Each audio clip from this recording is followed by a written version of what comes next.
یہ لاسٹ فیصلے میں اطہر امان اللہ صاحب کا وہ نوٹ کچھ اضافی سا نوٹ لگ رہا تھا، جس میں اطہر امان اللہ صاحب فرما رہے ہیں، جسٹس اطہر امان اللہ صاحب فرما رہے ہیں کہ آئین توڑنے والے کسی آمر نے ایک دن بھی جیل میں نہیں گزارا۔ بالکل ٹھیک کہا، 100% ٹھیک ہے، آئین توڑنے والے کسی آمر نے ایک دن بھی جیل میں نہیں گزارا۔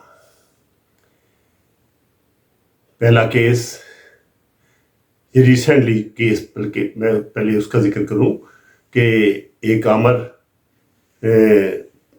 General Pervez, retired general Pervez Musharraf, جس نے آئین توڑا، اس کو عدالت نے کیا کیا کہ پہلی دفعہ ان کو آئینی قرار دے دیا، نہ صرف آئینی قرار دے دیا بلکہ جسٹس افتخار صاحب نے 3 سال کے لیے ان کو آئین میں فرد واحد کو ترمیم کرنے کا اختیار بھی دے دیا۔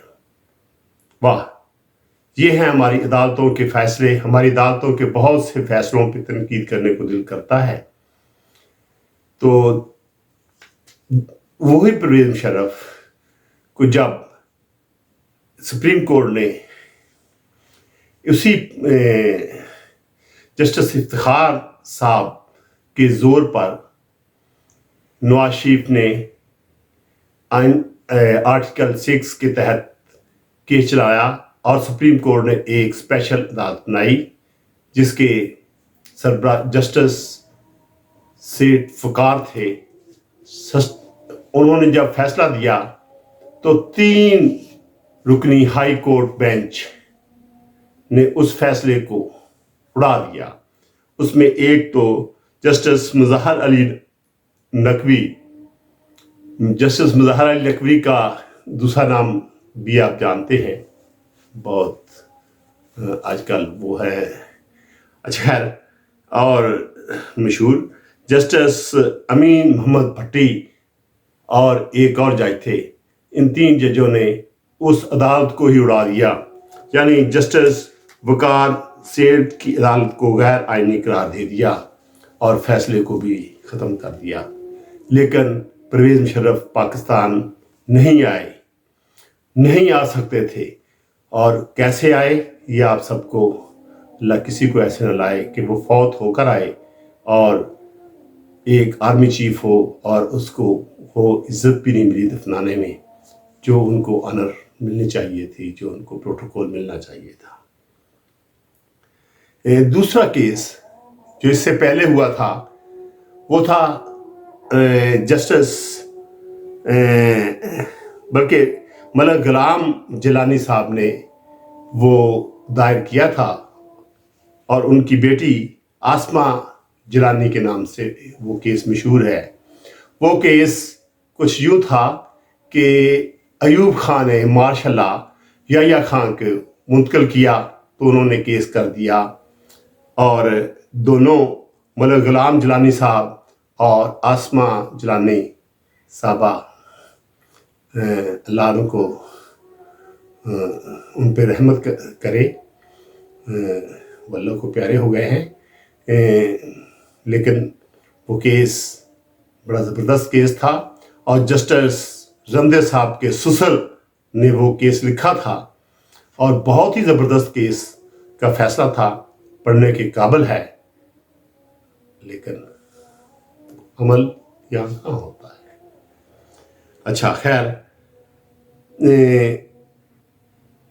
اس لیے عدالتوں پہ کہ میں کل ہی ایک جسٹس اطہر امان اللہ صاحب کا وہی ان کا اضافی نوٹ جو تھا اسی پہ میں بات کرتا ہوں کہ انہوں نے وہ لکھنے کی ضرورت تو نہیں تھی، وہ اس کی بات تو نہیں تھی، کیس تو ضمانت کا تھا۔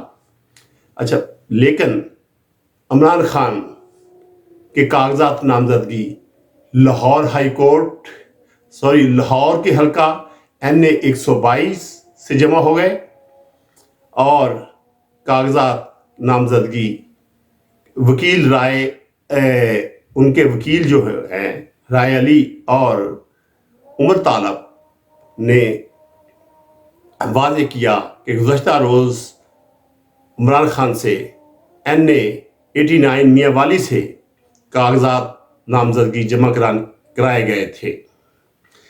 बानी PTI इमरान खान अडयाला जेल में कागजात नामजदगी पर दस्तखत किए थे जो उनके वकील राय मोहम्मद अली लेकर गए थे।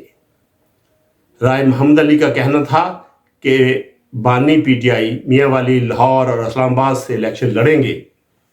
इलेक्शन तो तब लड़ेंगे,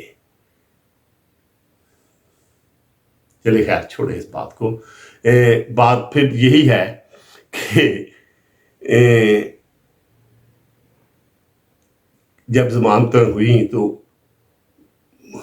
इनके शाह महमूद कुरैशी की भी जमानत हुई और मुझे PTI के कुछ हलकों पे खुशी के नहीं थे, उनको फिक्र था कि अब क्या होगा।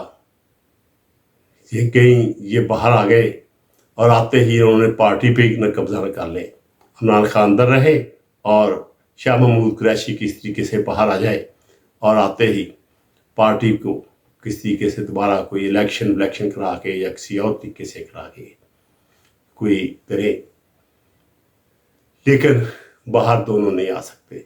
और ये तो मैं दावा करता हूँ कि इमरान खान 2024 में भी बाहर नहीं आएंगे।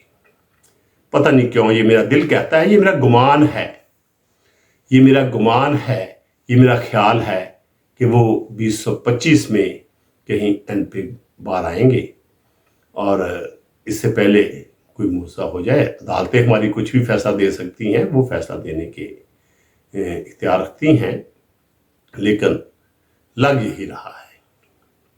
और इलेक्शन लड़ने को दिल तो करता है, किसका दिल करता है कि झूठे लेने वाली गड्डी च ना बैठा।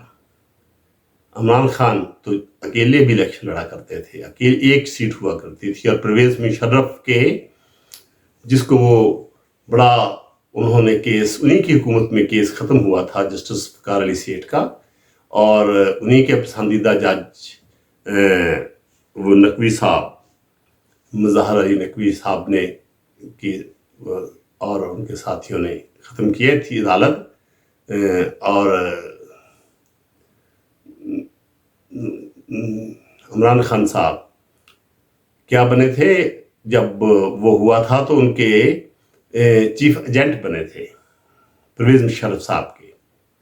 और बाद में ये डिक्टेटरों को कहते हैं, ये दूसरों को कहते हैं कि ये डिक्टेटरों के तलवे चाटते हैं।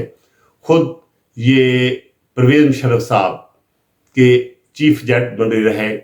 उसके बाद कमर जवेद बाजवा, उसके बाद नहीं, उसके दरमियान में एक धरना आया था, धरना रहील अपने चीफ जस्टिस थे, सॉरी चीफ जस्टिस कह रहा हूँ, चीफ ऑफ आर्मी स्टाफ थे रहील साहब, जो आजकल सऊदीया में वो इस्लामी फौज के हेड हैं और इस्लामी फौज फ़लस्तीन में मेरे ख्याल बहुत किरदार अदा करने वाली है, ये कर रही है या सोच रही है या शायद सोचे या सोचना चाहिए। हैरानगी की बात है फ़लस्तीन में क्या हो रहा है और वो सोई हुई है। हमारी इस्लामी जो है मुल्कत सारी वो ऐसे सोई हुई हैं कि फ़लस्तीन का नाम ही नहीं लेती। वो कहते हैं कि बस जो होता है होने दो, आंखें बंद रखो, कहीं अमेरिका सरकार नाराज़ ना हो जाए। और जो फ़लस्तीन में हो रहा है, अल्लाह माफ़ी दे, अल्लाह माफ़ी दे, अल्लाह उन पे रहम करे, अल्लाह उन पे रहम करे। अल्लाह किसी के साथ भी ऐसा न करे कि मर रहे हैं और मरते मरते भी अल्लाह अकबर के नारे लगा रहे हैं। और चले खैर छोड़े इस बात को, आगे चलते हैं कि अतर मनउल्लाह साहब अगर ज़मानत पे ही रहते, आगे पीछे ना होते, केस को सिर्फ ज़मानत तक सुनते, ये अदालत ज़मानत तक सुनती तो ज़्यादा बेहतर था। फैसलों पे तनकीद तो की जा सकती है, छोटे आदमी हैं, जजों से डर लगता है, जर्नैलों से डर लगता है,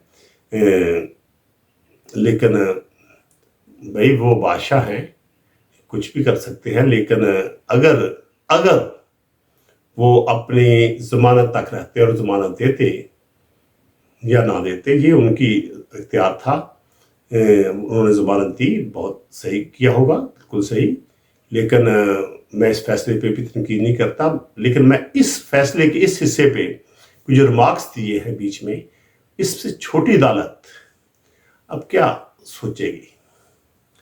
अगर तो वहाँ कोई बहादुर आदमी हुआ, वहाँ कोई उसको कोई डर खौफ ना हुआ, फिर तो वो जेल में सही ट्रायल करेगा। वरना हाई कोर्ट का, सुप्रीम कोर्ट का बल्कि हो, तो सुप्रीम कोर्ट अगर उसको दे दे ज़मानत और ज़मानत के साथ रिमार्क्स की एक बड़े परंदा दे दे और उसमें परंदे में बहुत कुछ हो, तो छोटी अदालत को भी डर लगता है, उसने भी नौकरी करनी है। जस्टिस नसीम हसन शाह साहब तो करार कर चुके हैं, और भी बहुत से जज दबे दबे करार करते हैं कि अदालतें अंडर प्रेशर हो जाती हैं और मैनेज हो जाती हैं, और केस भी चल रहे हैं। अगर सिद्दीकी साहब का केस देखें, जस्टिस सिद्दीकी साहब को ने तो खुलम खुला कह दिया कि अदालतें मैनेज होती हैं। तो बहरहाल पाकिस्तान में अगर अदारे मैनेज ना हो तो ज़्यादा बेहतर है। मैं किसी अदालत पे ऐसे पे नहीं लगाता, ये अभी कोई फैसला नहीं हुआ, फैसला तो जब होगा तब पता चलेगा कि क्या है क्या नहीं। अभी तो मुबीना सिर्फ अभी तो इल्ज़ामात है। ठीक है, जो हुआ आपके सामने है, आप भी यही हैं, मैं भी यही हूँ। देखते हैं कि इमरान खान साहब इस ज़मानत पे बाहर आते हैं, ट्रायल पे बाहर आते हैं, या कोई और केस शुरू हो जाता है। अभी तोशा खाना केस है, अभी और कुछ है, और इसका भी ट्रायल का पता नहीं क्या बनेगा। मेरी तो यही राय है, आपकी क्या राय है? आप अपने कमेंट्स दें। मैं, हो सकता है कि मेरी राय गलत हो और आपकी राय कुछ और हो, मुख्तलिफ हो मुझसे, और वो दुरुस्त हो। लेकिन मुझे तो यही लग रहा है कि ये साहब जैसे